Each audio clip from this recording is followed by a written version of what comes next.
House by C.H. Chapter 8. Chapter 8. This chapter is called Nature.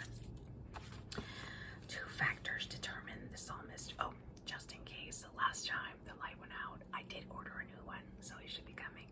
But just in case the light does go out, I do have another one here. I may not stop because this chapter is pretty long, so I'm just may continue or I pause depending on how I feel. So let's get to it. Two factors determine the psalmist's approach to nature. The first, they share the vast majority of ancient writers. The second was their time, if not absolutely unique, extremely rare. One, they belong to the nation chiefly of peasants. For us, the very name Jew is associated with finance, job keeping, money lending, and the like. This, however, dates from the Middle Ages, when the Jews were not allowed to own land and were driven into occupations remote from the soil.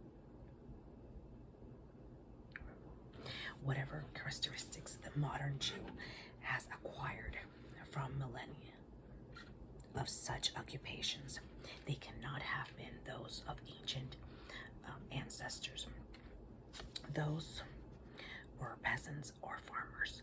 When even the king covets a piece of his neighbor's property, the piece of a vineyard, he is more like the wicked squirrel than the wicked king. Everyone has close to the land, everyone vividly aware of our dependence of soil and weather. So till a late age was every Greek and Roman, thus part of what we should now perhaps call appreciation of nature, could not exist, all the part which is really delight in the country and the contrast to the town, where towns are few and very small, and where nearly everyone is on the land. One is not aware of any special thing called the country. Hence, a certain sort of nature poetry never existed in the ancient world till really vast cities like Alexandria arose. And after the fall of ancient civilization, it never existed again until the 18th century. At other periods, what we call the country is simply the world. What water is to a fish. Nevertheless, appreciation of nature can exist, a delight which both utilitarian and poetic Homer can enjoy the landscape. But what he means by a beautiful landscape is one that is useful. Good deep soil, plenty of fresh water, pasture that will make the cows really fat, and some nice timber. Being one of a seafaring race, he adds, as a Jew would not, a good harbor. The psalmists who are writing lyrics, not romances, naturally give us little landscape. What they do give us, far more sensuously and delightedly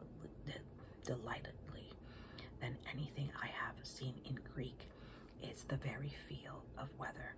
Weather seen is real countryman's eyes, enjoy almost as a vegetable might be supposed to enjoy it.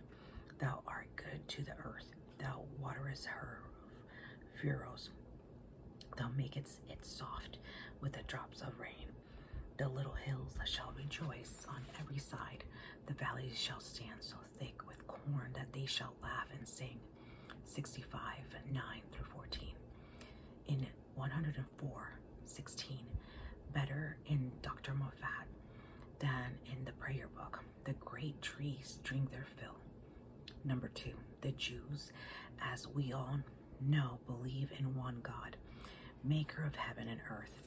Nature and God were distinct. The one had made the other, and the one ruled and the other obeyed. This I say we all know, but for various reasons its real significance can easily escape a modern reader if his studies happen to have led him in a certain direction. In the first place, it is for us a plenitude. We take it for granted.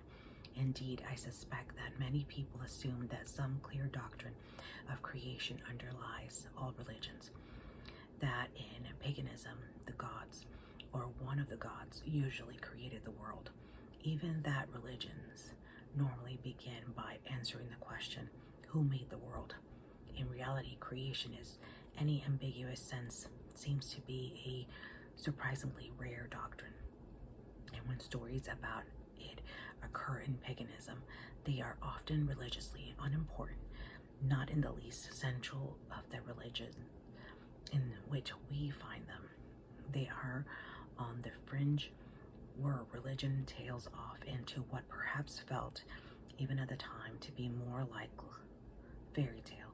In one Egyptian story of God called Atum, Atum, came up out of the water, and being apparently a hermaphrodite,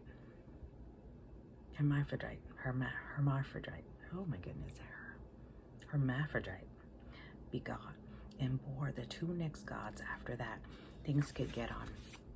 In another, the whole senate of gods came up out of none, the deep, according to the Babylon myth, before heaven and earth were made. A being called Aspu begot, and being called Tiamat bore Lamu and Lahamu, who in their turn produce Anshar and Kishar. We are expressly told that this pair were great and their parents, so that it is more like a myth of evolution than a creation. In the Norse myth, we begin with ice and fire, and indeed with the north and the south, amidst all which somehow a giant comes to life who bears for his armpit a son and a daughter. Greek mythology starts with heaven and earth already in existence. I do not mention these myths to indulge in a cheap laugh at their crudity. All our language about such things, that of these theologians as well as that of a child, is crude. The real point is that the myths, even in their own terms, do not reach the idea of creation in our sense at all. Things come up of something or are formed in something. If the stories could, for a moment, be supposed true, they would still be stories about very early events in a process of development, a world history which was already going on when the curtain rises in these myths. There are always some properties already on the stage, and some sort of drama is proceeding. You may say they answer the question, how did the play begin? But that is ambiguous question asked by a man who arrived 10 minutes late. It would be properly answered, say, with the words, first 3 witches came in, and then there was a scene between the old king and the wounded soldier. That is sort of a question that myths are in fact answering, but the very different question, how does a play originate? Does it write itself? Do the actors make up as they go along? Or is there someone not on stage, not like the people on stage, someone we don't see, who invented it all and caused it to be? This is rarely asked or answered.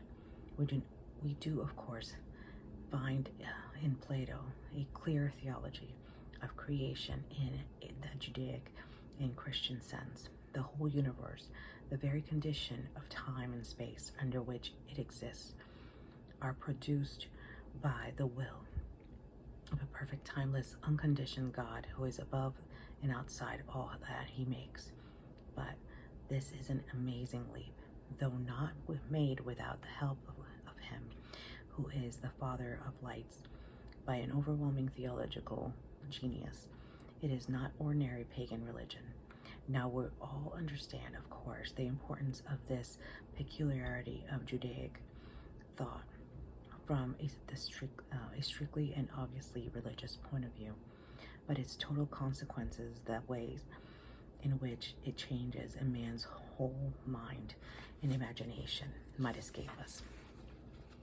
To say that God created nature while it brings God and nature into relation also separates them. What makes and what is made must be two, not one. Thus, the doctrine of creation is one sense empties nature of divinity. How very hard this was to do, and still more to keep on doing. We do not know now easily realize a passage from Job, not without its own wild poetry in it, may help us. If I beheld the sun when it shined, or the moon walking in the brightness, and my heart has been secretly enticed, or my mouth kissed my hand, this also would be an iniquity. 31:26-28. There is here no question of turning in a time of separate need to devilish gods, the speaker of it obviously referring to an utterly spontaneous impulse, a thing you might find yourselves acting upon almost unawares. To pay some reverence to the sun or moon is apparently so natural, so apparently innocent. Perhaps in the certain times and places it was really innocent. I would gladly believe that the gestures of homage offered to the moon was sometimes accepted by her maker. In those times of ignorance which God winked at, Acts 17:30. The author of Job, however, was not in that ignorance. If he had kissed his hand to the moon, it would have been iniquity. The impulse was temptation, one which no European has felt for the last thousand years. But in another sense, the same doctrine which empties nature of her divinity also makes her an index, a symbol of manifestation of the divine. I must recall two passages quoted in an earlier chapter. One is that from Psalm 19, where the searching and cleansing sun becomes an image of the searching and cleansing law. The other is from 36. Thy mercy, O Lord, reaches unto the heavens, and thy faithfulness unto the clouds. The righteousness standeth like the strong mountains. Thy judgments are like the great deep. 36, 5 and 6. It is surely just because the natural objects are no longer taken to be themselves divine that they can now be magnificent symbols of divinity. There is little point of comparing a sun god with the sun or Neptune with the great deep. There is much comparing the law with the sun, or saying that God's judgment are an abyss and a mystery like the sea. But of course, the doctrine of creation leaves nature full of manifestations which show the presence of God and created energies which serve him. The light is his garment, and the thing we partially see him through. 104:2. The thunder can be his voice. 29:3-5. He dwells in the dark thundercloud. 18:11. The eruption of a volcano comes his answer to his touch. 104:32. The world is full of his emissaries and executors. He makes winds his messengers and flames his servants. 104:4. Rides upon a cherubim. 18:10. Commands the army of angels.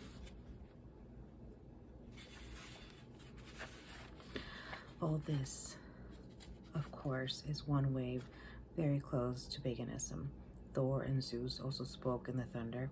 Hermes or Iris was the messenger of the gods, but the difference, though subtle, is momentous between hearing in the thunder the voice of God or the voice of God, as we have seen even in the creation myths. God have beginnings. Most of them have fathers and mothers. Often we know their birthplace.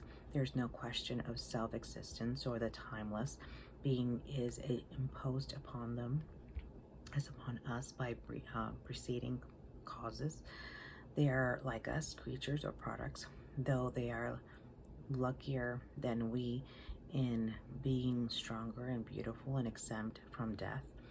They are like us, actors in the cosmic drama, not its authors. Plato fully understood this. His God creates the gods and preserves them from death by his own power. They have no inherent mortality. In other words, the difference between believing in God and in many gods is not one or of arithmetic. As someone has said, gods is not really the plural of God. God has no plural. Thus, when you hear in the thunder the voice of a God, you are stopping short. The voice of a God is not really a voice from beyond the world, from the uncreated. By taking the God's voice away, or envisaging the God as an angel, a servant of the other, you go further. The thunder becomes not less divine, but more by emptying nature of divinity, or let us say, of divinities. You may fill her with dainty, for she is now the bearer of messages. There is a sense of which nature worships silence her, as if a child or a savage were so impressed with the postman's uniform that he omitted to take in the letters. Another result of believing in creation is to see nature not as a mere datum, but as an achievement. Some of the psalmists are delighted with its mere solidity and permanence. God has given to his works his own character of myth. They are watertight, faithful, reliable, not at all vague or phantasmal. All his works are faithful. He spake, and it was done. He commanded, and it stood fast. 33, 4 through 4 and 9. By his might, Dr. Moffat's version, the mountains are made firm and strongly fixed. 65:6. God has laid the foundation of the earth with perfect thoroughness. 104:5. He has made everything firm and permanent, and imposed boundaries which limit each thing's operation. 148:6. Notice how in Psalm 136 the poet passes from God's creation of nature to the delivering of Israel out of Egypt. Both are equally great deeds, great victories, but the most surprising result of all is still to be mentioned. I said that the Jews, like nearly all the ancients, were agricultural and approached nature with a great gardener's and farmer's interest, concerned with rain, with grass for their service of men, wine to cheer men up, and olive oil to make his face shine, to make it look, as Homer says somewhere, like a peeled onion. 104:14 and 15. But we find them led on beyond this, their gusto. Even gratitude embraces things that are no use to men. In the great psalm specially devoted to nature, from which I have just quoted 104, we have not only the useful cattle, the cheering vine, and the nourishing corn. We have springs where the wild asses quench their thirst. 11. Fir trees, the storks. 17. Hill country for the wild goats and conies, perhaps marmots. 18. Finally, even the lions. 21. And even with a glance far out to sea, where no Jew willingly went, the great whales playing, enjoying themselves. 26. Of course, this appreciation of, almost this sympathy with creatures useless or hurtful or wholly irrelevant to men. It is not our modern kindness to animals. that is a virtue most easily practiced by those who have never tired and hungry, had to work with animals for a bare living, and who inhabit a country where all the dangerous wild beasts have been exterminated. The Jewish feeling, however, is vivid, fresh, and impartial. In Norse stories, a pestilent creature, such as a dragon, tends to be conceived as the enemy not only of men, but of gods. In classical stories, more disquietingly, it tends to be sent by a god for destruction of men whom he has grudged against. The psalmist's clear objective view, noting the lions and whales side by side with men and men's cattle, is unusual, and I think it is certainly reached through the idea of God as creator and sustainer of all. In 104:21, the point about the lions is that they, like us, do seek their meat from God. All these creatures like us wait upon God at feeding time. 27. It is the same in 147:9. Though the raven was an unclean bird to Jews, God feedeth the young ravens that call upon him. That thought which gives these creatures a place in the psalmist's gusto for nature. It's surely obvious that our fellow dependents, we all lions, storks, ravens, whales, live, as our father said, at God's charges, and the mention of equality redounds to his praise. One curious bit of evidence strengthens my belief that there is such a connection between this sort of nature, poetry, and the doctrine of creation, and it is also so interesting in itself that I think it's worth a digression. I have said that paganism in general fails to get out nature, something that the Jews got. There is one apparent instance to the contrary, one ancient Gentile poem which provides fairly close parallel to Psalm 104. But then we come to examine it. We find that this poem is not pagan in the sense of polytheistic at all. It is addressed to a monotheistic God and salutes him as the creator of the whole earth. In this, therefore, no exception to my generalization, were ancient Gentile literature in some measure anticipates the nature poetry of Jews. It has also in some measure anticipated their theology, and that, in my views, is what we might have expected. The poem in question is an Egyptian hymn to the sun dating from the 14th century BC. Its author is that pharaoh whose real name was Amenhotep. Hold on.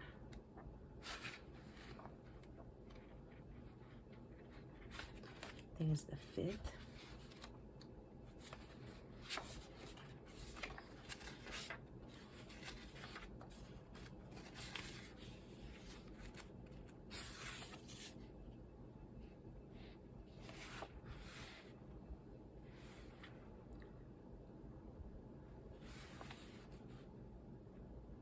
The 4th. Amenhotep,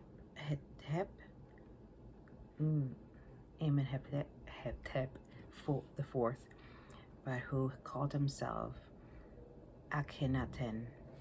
Many of my readers will know his story already. He was spiritually revolutionary. He broke away from the polytheism of his father and nearly tore Egypt into shreds in his efforts to establish by force a worship of a single God in the eyes of established priesthood, whose property he transferred to the service of his new religion. He must have seemed monster, a sort of Henry VIII plundering the abbeys. His monotheism appears to have been of an extremely pure and conceptual kind.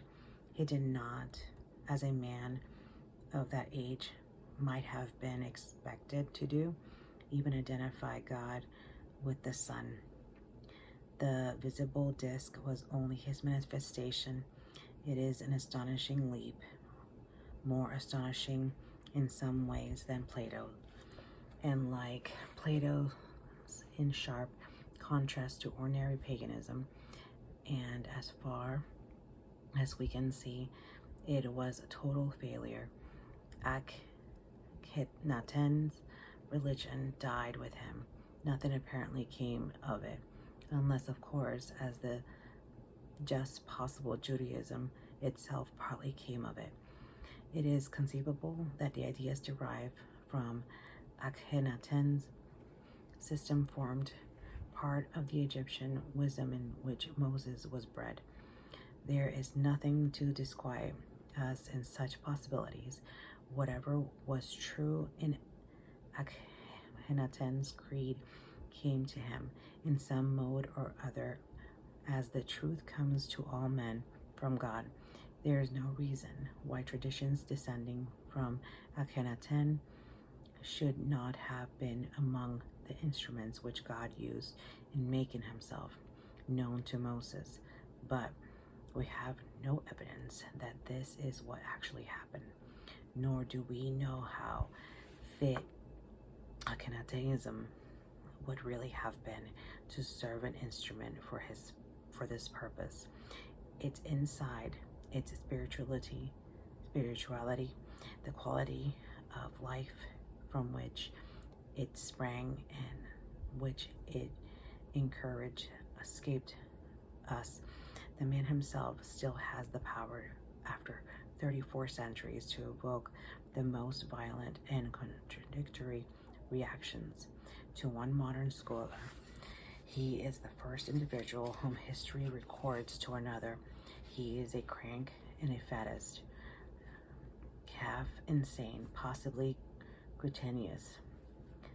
We may well hope that he was accepted and blessed by God, but that his religion, at any rate on the historical level, was not blessed and so accepted.